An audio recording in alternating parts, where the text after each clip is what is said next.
i4 news. సుందరీకరణకు మేము వ్యతిరేకం కాదు. సీఎం రేవంత్ రెడ్డి ఇల్లు కూలగొట్టడం మానుకొని ప్రజలకు ఇచ్చిన హామీలు నెరవేర్చాలని బీఆర్ఎస్ వర్కింగ్ ప్రెసిడెంట్ కేటీఆర్ సూచించారు. గాంధీ సరోవర్ ప్రాజెక్టు పేరుతో మూసీ నది ప్రక్షాళన, సుందరీకరణ పేరుతో కాంగ్రెస్ ప్రభుత్వం వేల మంది పేదలు, మధ్యతరగతి కుటుంబాల ఇండ్లను కూల్చివేస్తోందని ఆగ్రహం వ్యక్తం చేశారు.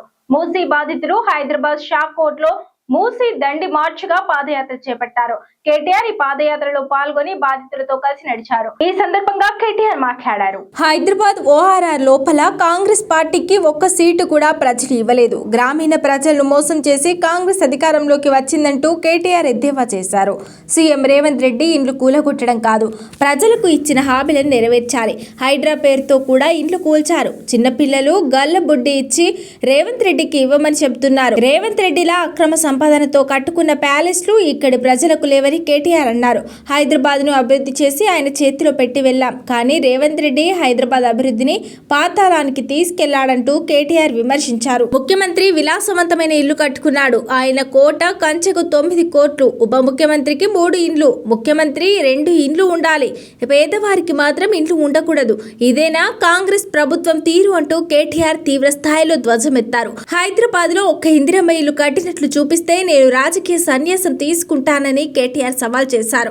డిపిఆర్ లేకుండా ఇండ్లను ఎలా కూలుస్తారంటూ ప్రశ్నించారు. రాహుల్ గాంధీ ఉత్తరప్రదేశ్ రాష్ట్రంలో బుల్డోజర్ రాజ్యం అంటున్నారు, మరి తెలంగాణలో ఏంది అంటూ కేటీఆర్ ప్రశ్నించారు.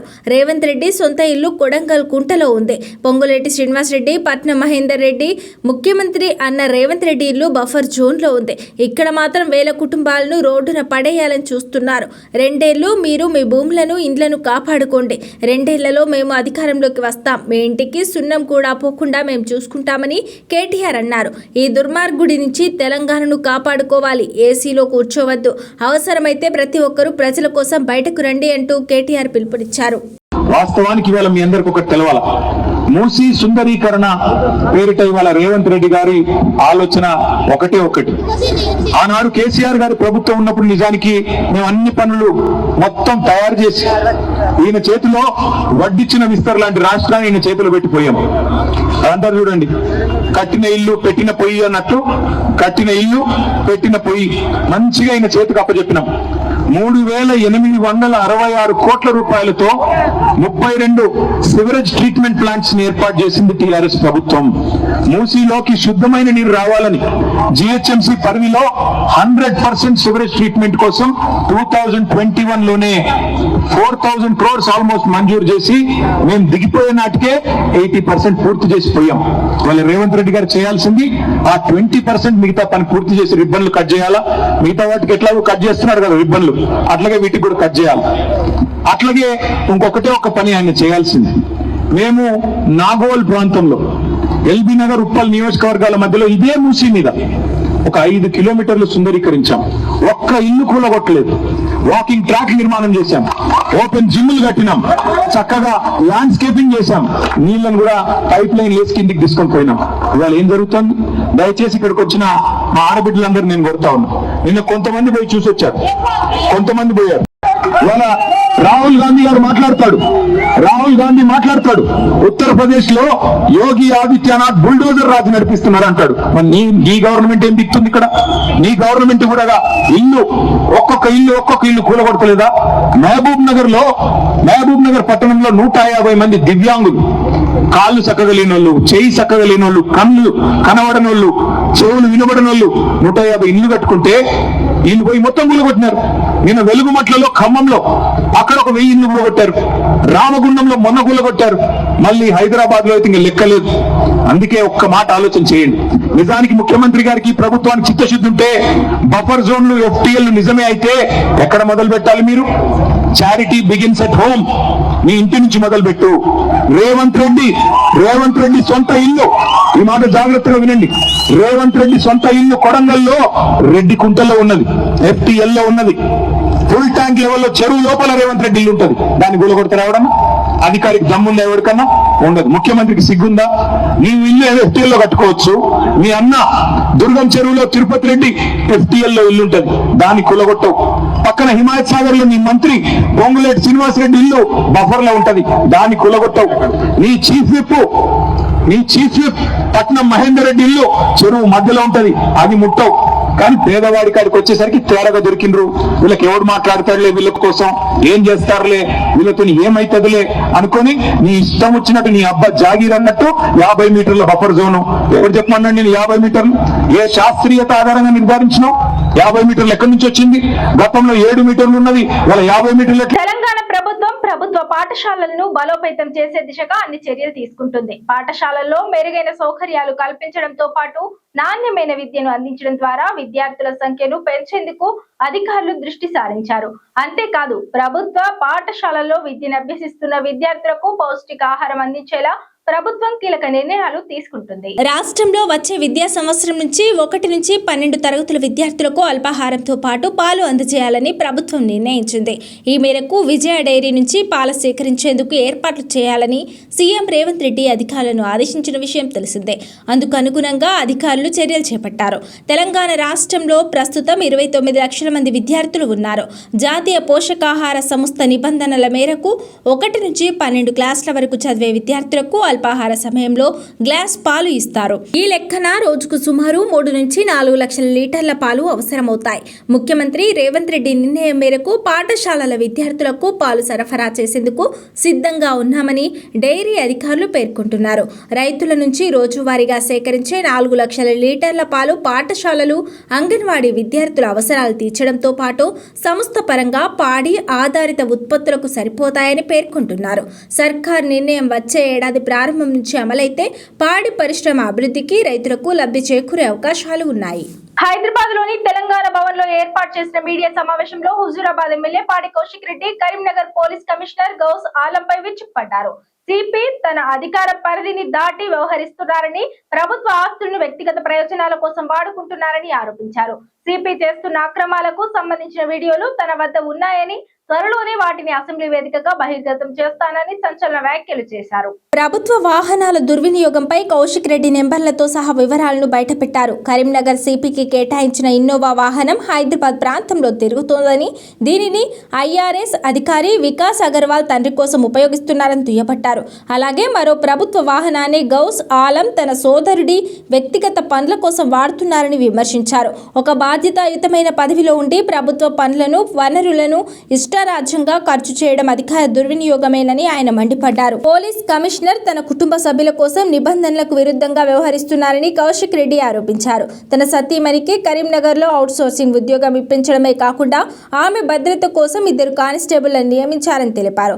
సిపి ఇంట్లోనే సుమారు 20 మంది కానిస్టేబుల్ పనిచేస్తున్నారని, శాంతి భద్రతలు కాపాడాల్సిన పోలీసులను ఇంటి పనులకు వాడుకోవడం సిగ్గుచేటని విమర్శించారు. ఇలాంటి ఘటనల వల్ల ఐపీఎస్ అధికారుల అసోసియేషన్ పరువు మంటగలిసే ప్రమాదం ఉందని ఆవేదన వ్యక్తం చేశారు. త్వరలోనే ఈ వ్యవహారం అంతా అసెంబ్లీ సాక్షిగా బయటపడుతుందని కౌశిక్ రెడ్డి హెచ్చరించారు. గౌస్ ఆలం వ్యవహరిస్తున్న తీరుపై ఉన్నతాధికారులు ప్రభుత్వం తక్షణమే స్పందించాలని డిమాండ్ చేశారు. పోలీస్ వ్యవస్థలో జరుగుతున్న ఇటువంటి అక్రమాలను సహించేది లేదని, బాధ్యులపై చర్యలు తీసుకునే వరకు తన పోరాటం కొనసాగుతుందని స్పష్టం చేశారు. వాళ్ళ అన్నకి చెల్మేడ కాలేజ్లో రేడియాలజిస్ట్గా గౌస్ ఆలం గారి సొంత అన్న పనిచేస్తూ ఉన్నాడు.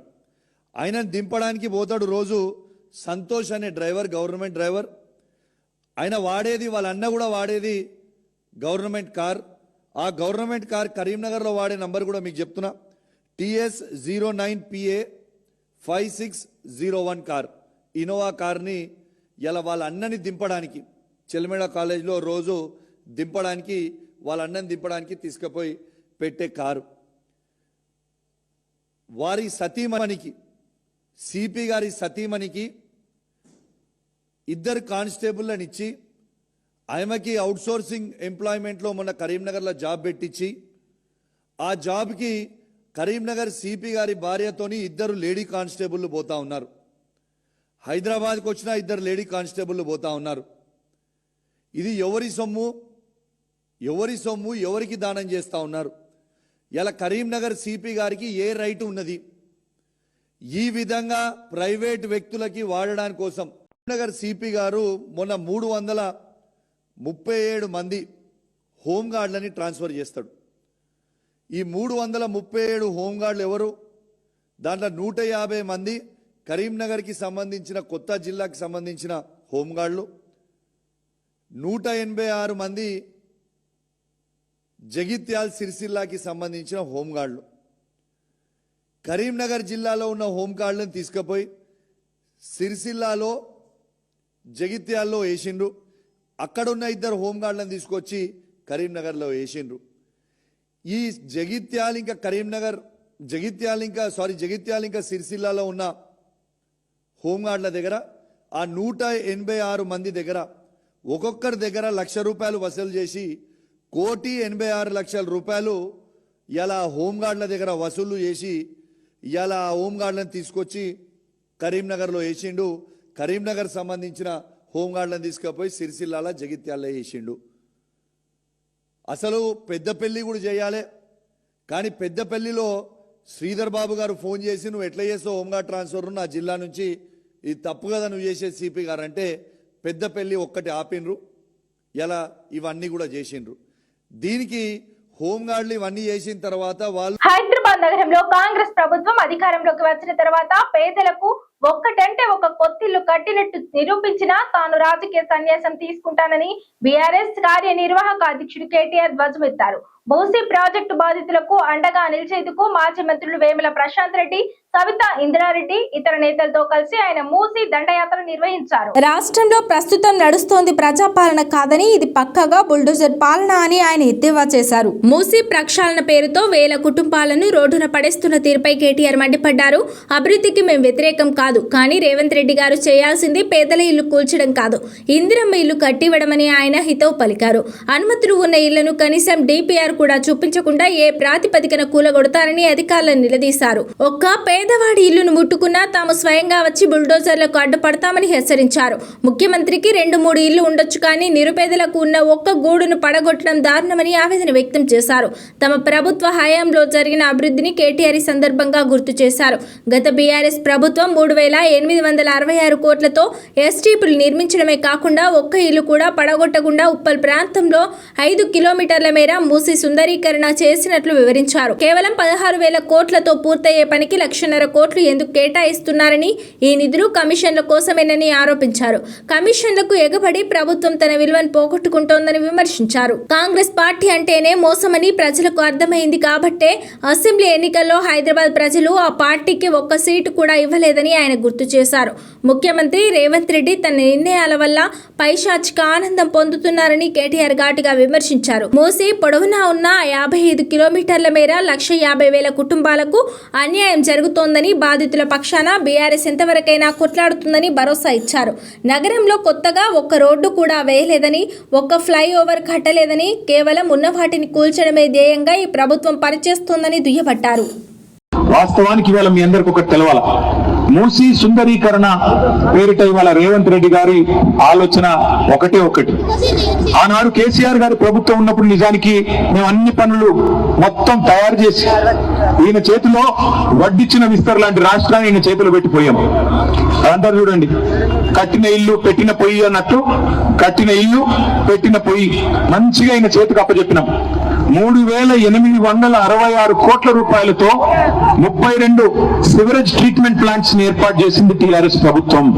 మూసీలోకి శుద్ధమైన నీరు రావాలని జిహెచ్ఎంసీ పరిధిలో 100% సివరేజ్ ట్రీట్మెంట్ కోసం 2021లోనే 4,000 crores ఆల్మోస్ట్ మంజూరు చేసి మేము దిగిపోయే నాటికే 80% పూర్తి చేసిపోయాం. వాళ్ళ రేవంత్ రెడ్డి గారు చేయాల్సింది ఆ 20% మిగతా పని పూర్తి చేసి రిబ్బన్లు కట్ చేయాలా. మిగతా వాటికి ఎట్లాగో కట్ చేస్తున్నారు కదా రిబ్బన్లు, అట్లాగే వీటికి కూడా కట్ చేయాలి. అట్లాగే ఇంకొకటే ఒక పని ఆయన చేయాల్సింది, మేము నాగోల్ ప్రాంతంలో ఎల్బీ నగర్ ఉప్పల్ నియోజకవర్గాల మధ్యలో ఇదే మూసీ మీద ఒక 5 కిలోమీటర్లు సుందరీకరించాం. ఒక్క ఇల్లు కూలగొట్టలేదు. వాకింగ్ ట్రాక్ నిర్మాణం చేశాం, ఓపెన్ జిమ్లు కట్టినాం, చక్కగా ల్యాండ్స్కేపింగ్ చేశాం, నీళ్లను కూడా పైప్ లైన్ వేసి కిందికి తీసుకొని పోయినాం. ఇవాళ ఏం జరుగుతుంది? దయచేసి ఇక్కడికి వచ్చిన మా ఆడబిడ్డలందరూ నేను కొడతా ఉన్నా. నిన్న కొంతమంది పోయి చూసి వచ్చారు, కొంతమంది పోయారు. నేను అడుగుతున్నా ఒక్క మాట, రేవంత్ రెడ్డి గారు, మీకు ఆల్రెడీ కేసీఆర్ గారు కట్టించిన సీఎం క్యాంప్ ఆఫీస్ ఉన్నది, మీ ఉప ముఖ్యమంత్రి గారు ఇవాళ అక్కడ ఉంటున్నారు.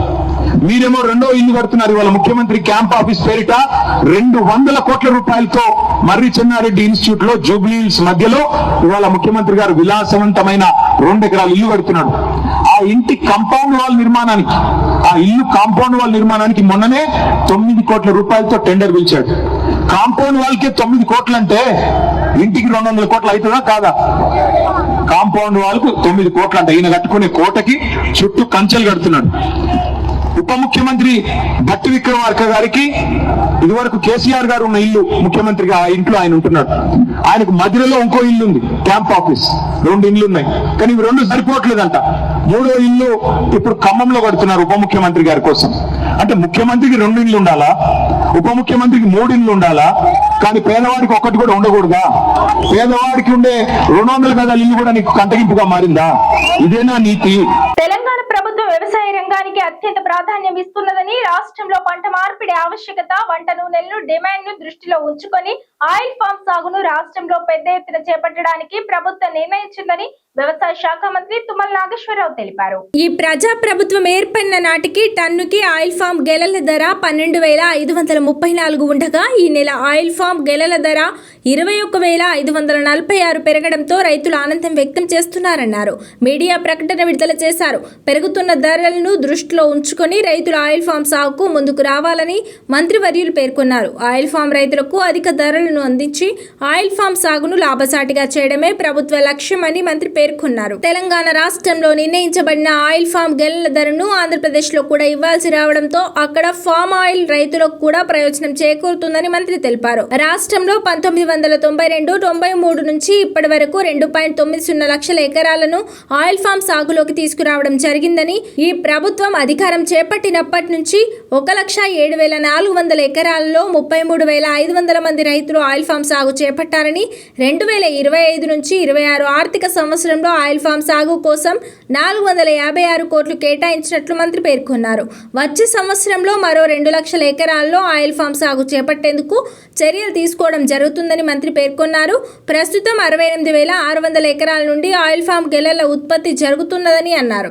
రైతులను ఆయిల్ ఫామ్ సాగు వైపు ప్రోత్సహించేందుకు ఎకరాకు 50,918 రాయితీని 4 సంవత్సరాల కాలానికి ఇవ్వడం జరుగుతుందని, దీర్ఘకాలిక లాభాల నుండి ఆయిల్ ఫామ్ సాగు కోసం రైతులు పెద్ద ఎత్తున ఆయిల్ ఫామ్ సాగు చేయడానికి ముందుకు రావాలని మంత్రి కోరారు. ప్రస్తుత రబీ పంటల సాగుకు ఎరువుల ధరలు మరింత భారమయ్యాయి. తాజాగా కొన్ని కాంప్లెక్స్ ఎరువుల ధరలు బస్తాకు 2 నెలల్లో 50 రూపాయల చొప్పున పెరిగిందని వ్యాపార వర్గాలు అంటున్నాయి. ఇప్పటికే ఆర్థిక భారంతో సేద్యాన్ని నెట్టుకొస్తున్న అన్నదాతకు పెరిగిన ఎరువుల కాంప్లెక్స్ ధరలు అతి భారంగా మారింది. ఉమ్మడి జిల్లాలో యాసంగి వరి నాట్లు పూర్తి కాగా ఇతర 6 తడి పంటలు మధ్య దశకు వచ్చాయి. పంటల ఎదుగుదలకు యూరియాతో పాటు ఇతర పోషకాలు అందించేందుకు కాంప్లెక్స్ ఎరువులను రైతులు విరివిగా వినియోగిస్తారు. వర్షాలు సమృద్ధిగా కురియడంతో సాధారణం కంటే ఎక్కువ పంటలు సాగయ్యే వీలుందని అధికారులు అంచనా వేశారు.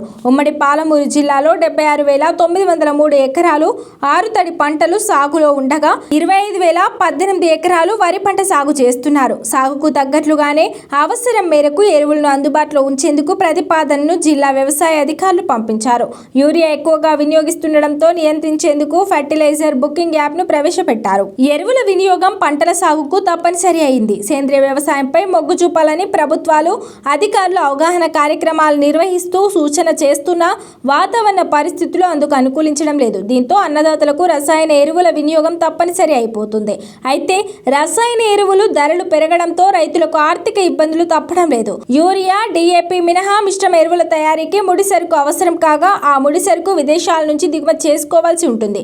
అంతర్జాతీయ మార్కెట్లో వీటి ధరలు అధికంగా పెరగడంతో దేశంలోని ఎరువుల ధరలు అమాంతంగా పెరిగినట్లు ప్రచారం నడుస్తోంది. గతంలో కాంప్లెక్స్ ధరల్లో ఎక్కువగా ఉండడంతో యూరియాను కలిపి అధిక మోతాదులో వినియోగించేవారు ఇప్పుడు యూరియాను ఎకరానికి 2 బస్తాల చొప్పున 3 దపాలుగా ఆన్లైన్లో బుక్ చేసుకొని పొందాల్సి ఉంటుంది.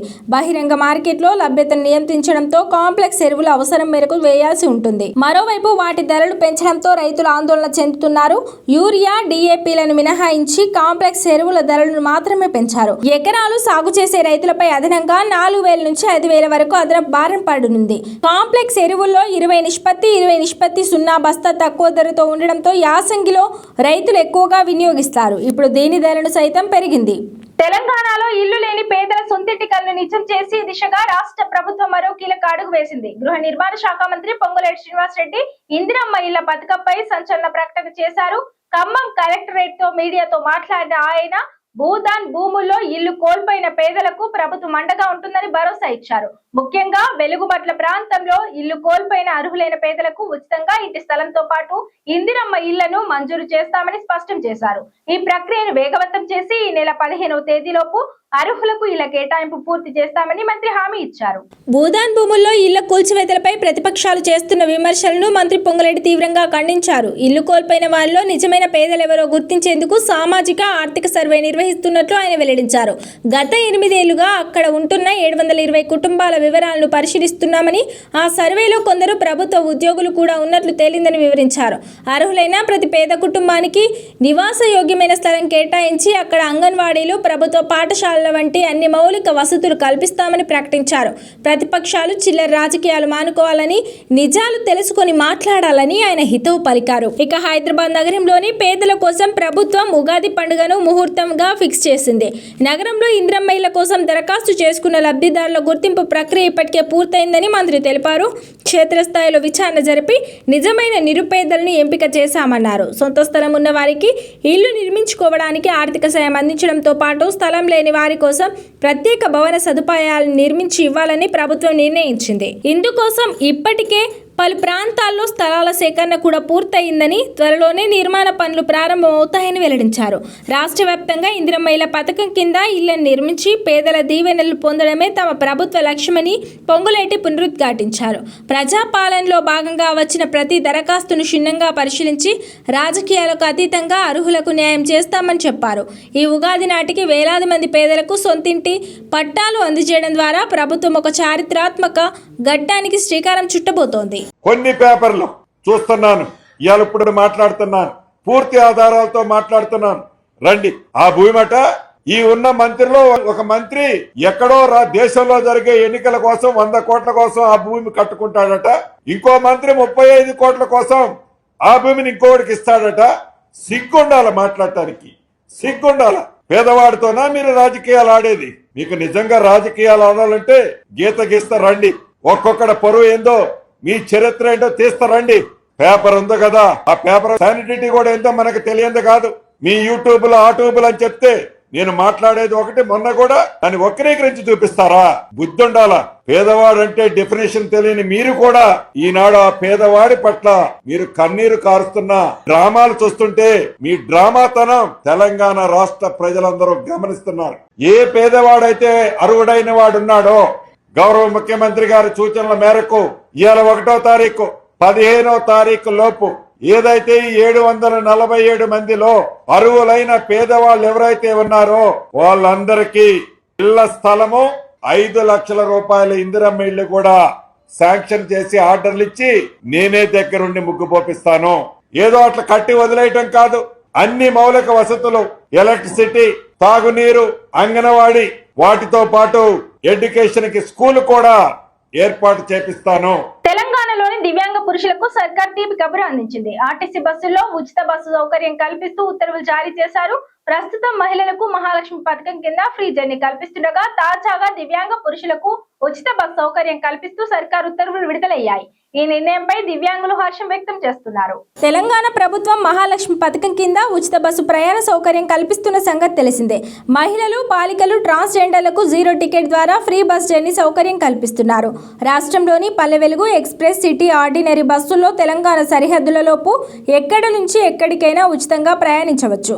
ఇక అంతరాష్ట్ర పల్లె వెలుగు, ఎక్స్ప్రెస్ బస్సులలో తెలంగాణ సరిహద్దు వరకు ఫ్రీగా జర్నీ చేయవచ్చు. అయితే ఈ పథకాన్ని దివ్యాంగులకు వర్తింపచేయాలని గత కొన్ని రోజులుగా పెద్ద ఎత్తున డిమాండ్లు వినిపిస్తున్నాయి. దివ్యాంగులైనా సరే మహిళలకు ఎలాగూ మహాలక్ష్మి పథకం ద్వారా ఫ్రీ బస్ జర్నీ కల్పిస్తుండగా దివ్యాంగ పురుషులకు, బాలురకు కూడా వర్తింపజేయాలని డిమాండ్లు వచ్చాయి. ఈ మేరకు ప్రభుత్వం నుంచి సానుకూల స్పందన వచ్చింది. రాష్ట్రంలోని దివ్యాంగులకు సర్కార్ శుభవార్త చెప్పింది. దివ్యాంగులకు కూడా ఆర్టీసీ బస్సులో ఉచిత ప్రయాణ సదుపాయం కల్పిస్తూ అధికారిక ఉత్తర్వులు జారీ చేసింది. తెలంగాణకు చెందిన దివ్యాంగ పురుషులకు ఇక నుంచి 100% ఫ్రీ బస్సు ప్రయాణ సౌకర్యం కల్పిస్తూ ఉత్తర్వులు విడుదల చేశారు. ప్రస్తుతం దివ్యాంగులైన పురుషులు రాయితీతో ప్రయాణాలు చేస్తున్నారు. టికెట్ ధర 100 ఉంటే 50% రాయితీ, 50 రూపాయలు చెల్లించి టికెట్ తీసుకొని జర్నీ చేసేవారు. ఇప్పుడు ఆ డబ్బులు కూడా చెల్లించాల్సిన అవసరం లేకుండా మహిళల మాదిరిగా 0 టికెట్ తీసుకొని ఉచితంగా ప్రయాణం చేసే వీలు కల్పించారు. అంటే దివ్యాంగులైన పురుషులు కూడా ఫ్రీ బస్ జర్నీకి అర్హులన్నమాట. ఇక సర్కార్ నిర్ణయం పట్ల దివ్యాంగులు హర్షం వ్యక్తం చేస్తున్నారు. ఫ్రీ బస్ జర్నీ ద్వారా తమకు ఆర్థికంగా లబ్ధి చేకూరుతుందని అంటున్నారు. ఇదిలా ఉండగా ఉచిత బస్సు ప్రయాణం అందుబాటులోకి వచ్చిన తర్వాత ఆర్టీసీ బస్సుల్లో రద్దీ విపరీతంగా పెరిగింది. గతంలో రాష్ట్ర వ్యాప్తంగా రోజుకు 25 నుంచి 30 లక్షల మధ్య ప్రయాణాలు సాగితే ప్రస్తుతం ఆ సంఖ్య 60 లక్షలకు చేరుకుంది. ఈ నేపథ్యంలో కొత్త బస్సుల కొనుగోలుపై సర్కార్ ఫోకస్ పెట్టింది. ఇప్పటికే ఈవీ బస్సులు కొనుగోలు చేసి పలు మార్గాల్లో నడిపిస్తున్నారు. త్వరలోనే మరికొన్ని బస్సులు రోడ్డుకి ఎక్కనున్నాయి. మహిళా సంఘాల ద్వారా కూడా బస్సులను కొనుగోలు చేయించి అద్దె ప్రాతిపదికన నడుపుతున్నారు. రాష్ట్రంలోని ప్రైవేట్ విద్యా సంస్థల్లో ఫీజుల నియంత్రణకు విశ్రాంత న్యాయమూర్తి లేదా ప్రభుత్వ మాజీ ప్రధాన కార్యదర్శి ఆధ్వర్యంలో రాష్ట్ర స్థాయి కమిటీ ఏర్పాటు చేస్తామని సీఎం రేవంత్ రెడ్డి తెలిపారు. నిబంధనలకు మించి ఫీజులు వసూలు చేస్తే అనుమతి రద్దు చేయడంతో పాటు సంబంధిత సొమ్మును విద్యా సంస్థల నుంచి తిరిగి రాబట్టేలా చూడాలని నిర్దేశించారు. ఫీజుల నియంత్రణకు సంబంధించిన సిఫార్సులను ప్రజాభిప్రాయం కోసం వెబ్సైట్ లో ఉంచాలని సూచించారు. పోలీస్ కమాండ్ కంట్రోల్ సెంటర్ లో విద్యాశాఖపై సీఎం సమీక్ష నిర్వహించారు. వచ్చే విద్యా సంవత్సరంలో నియోజకవర్గానికి 1 చొప్పున పైలట్ ప్రాజెక్టు తరహాలో మరో 100 తెలంగాణ పబ్లిక్ స్కూల్ ఏర్పాటు చేయాలని, అన్ని ప్రభుత్వ పాఠశాలలు, కళాశాలల్లో ఇంటర్మీడియట్ విద్యార్థులకు అల్పాహారం అందించే పథకాన్ని అమలు చేయాలని ఆదేశించారు. రాష్ట్రంలోని ప్రభుత్వ పాఠశాలలను నాణ్యమైన విద్యకు చిరునామాగా తీర్చిదిద్దాలని, దీనికి ఎంత వ్యయమైనా వెనకాడేది లేదని స్పష్టం చేశారు.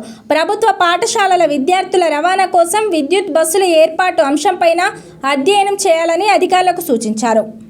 సచివాలయంలో తెలంగాణ విద్యా కమిషన్ చైర్మన్ ఆకునూరి మురళి నేతృత్వంలోని బృందం సమర్పించిన తెలంగాణ విద్యా విధానం 2026 సమగ్ర విద్యా దృక్పథం నివేదికపై సుదీర్ఘంగా చర్చించారు.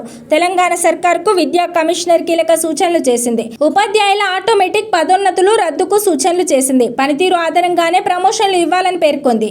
5 ఏళ్లకోసారి ఉపాధ్యాయుల పనితీరు అంచనా తప్పనిసరి అని స్పష్టం చేసింది. 2 ఏళ్లలో మెరుగుపడకపోతే ఏకంగా సర్వీస్ నుంచి తొలగించాలని సూచించింది. ఇకపై నియమించే ఉపాధ్యాయులకు కొత్త నిబంధనలు సూచించింది. నర్సరీ నుంచి యూనివర్సిటీ వరకు ఇంగ్లీష్ మీడియం తప్పనిసరి చేసింది. DEIED కోర్సు రద్దు చేయాలని తెలిపింది. హైదరాబాద్ నగరం మినహా రాష్ట్ర వ్యాప్తంగా 100 నియోజకవర్గాల్లో తెలంగాణ పబ్లిక్ స్కూళ్లను వచ్చే విద్యా సంవత్సరం నుంచి ప్రారంభించాలి. సరిపడా తరగతి గదులు, క్రీడా మైదానం, ఇతర అన్ని రకాల వసతులు, బోధన సిబ్బంది, రవాణా సౌకర్యం కలిగిన రంగారెడ్డి జిల్లా మంచాల మండలంలోని ఆరుట్ల తెలంగాణ పబ్లిక్ స్కూల్ తరహాలోనే ఆ 100 పాఠశాలలు ఉండాలి. ఏడాది వ్యవధిలో క్యూర్ పరిధిలో నిర్దేశించుకున్న 12 ఇంటిగ్రేటెడ్ పాఠశాలల నిర్మాణం పూర్తి కావాలి. నగరంలోని భారతీయ విద్యాభవన్, జూబ్లీ హిల్స్ పబ్లిక్ స్కూళ్లలో ఉండే అన్ని వసతులు ఈ ఇంటిగ్రేటెడ్ పాఠశాలలో ఉండేలా చూడాలని అధికారులను ఆదేశించారు. ఇది ఇవాల్టి బులెటిన్. మరో బులెటిన్ లో మళ్ళీ కలుద్దాం. Stay on TS24 news.